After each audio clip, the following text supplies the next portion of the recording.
Alright, to add in an employee using the ATT 3000 software, we go into Employees, we go into Our Company, then here we're going to add.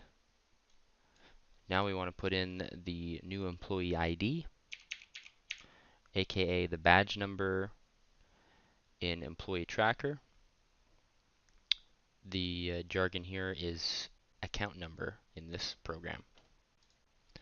Then we have to put in the name of the employee.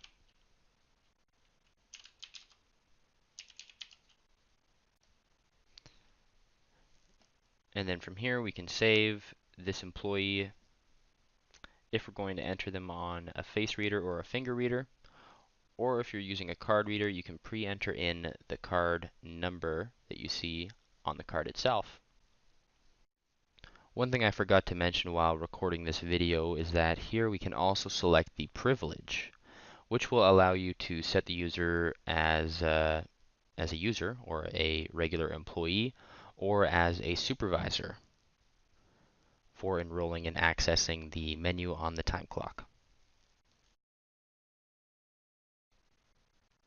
All right, now we're going to save. Next step, we need to upload the employee to the time clock. So to do that, we select our time clock, we connect, then we upload user info and FP.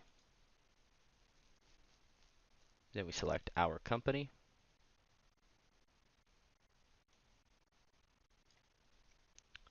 Then we can choose to upload, which will upload all the employees selected. Or we can uncheck everyone and just select the one employee we want to transfer.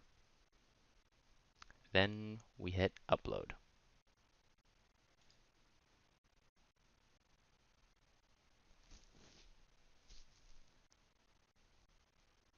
This employee has now been added to the time clock.